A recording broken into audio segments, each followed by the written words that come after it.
Hey guys, so we're finally back with another video. So this time we'll be talking about my first episode for the Club Outside Air on Air project. Now I'm talking about no other than Squad Zero. Now we're gonna go through each of the Squad Zero members. This is going to be a 5-part video. So the first part will be covering the first Squad Zero member that we're going to cover, which is going to be Kiryu Hikifune. Now, the reason why I'm making this little series is due to the fact that Tite Kubo has released so many things about Squad Zero and the connection from the anime, which will give us a better understanding of what makes Squad Zero a top tier contender for the gods of the Bleach universe. Now, to qualify as a squad member, you must invent something that benefits the Soul Society. But at the same time, it seems as if once you become a Squad Zero member, you also trade in your physical form as well as your old Bunkai.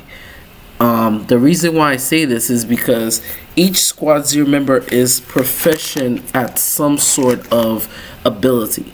Now, for the first Squad Zero member that we're going to talk about, which we know a little bit of, but not too much, we don't really know that much of her Bunkai, but as we could see from the Core 2 and the fight from Core 3, we see that her abilities has a combination of 2 or 3 elements.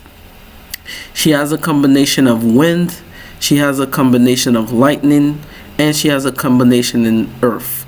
So Kiryu specialized in these 3 elements, and that her Bunkai might appeal with all 5 different elements, thus making her a shakeable Bunkai, similar to the other contenders that is in Squad Zero squad. Now, Kiryu is also her ability to create life, which is a combination of water and earth. She's able to create grains or grain that feed off her abilities, such as her Bunkai abilities.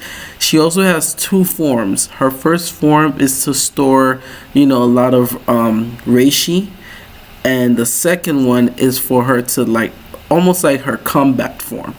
Now, the first appearance of Kiryu was way back in the Turn Back the Pendulum arc, which she was hint and mentioned that she was the only member of the 13 guard squads that was promoted.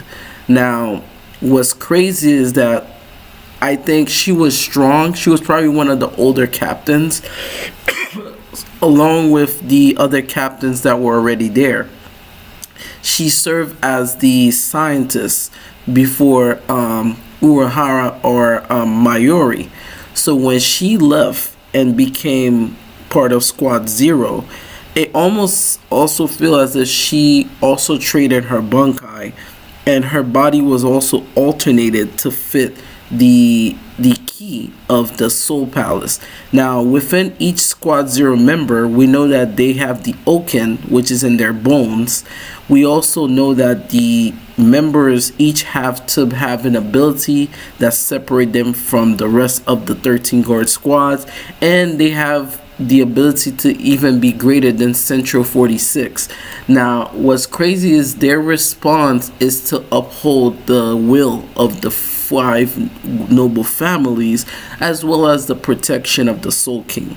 Now, as they stated from the manga as well as the anime, just one member is stronger than all the 13 guard squads, and we even saw that even one of them had awakened their Bunkai, and it shake all 3 worlds. Now, that had me thinking, what would be the equivalent to each of their Bunkais, and what their Bunkai would do to perform against the Royal Guard of Yuha, the Schutzstaffel. Now, that had me thinking, the fact that Oetsu gave it to Senjumaru to awaken her Bunkai, but we all know that each of the Squad Zero will have a devastating bunkai. Now we don't know who came up with the Blood Oath seal, but it seems as if when will we see the full limit of Squad Zero? Because a lot of people are mistaken that Squad Zero was just easily defeated. They was on heavy restraint. At the same time, they were trying to protect the Soul King. So if the Soul King was not in the position to go all out, I think they will definitely go all out. Now, thinking about the Hellverse, I think that we will see all Squad Zero members go all out. We don't know when, but that's just a possibility. But from my thinking, I think Kiryu is the one that created the Blood Oath seal. Because the Blood Oath seal is a bunch of tree trunks that are cut into like disc plates, and they are carved within the seal, almost as a what's that thing they had, temporal seal, like when they go to the real world.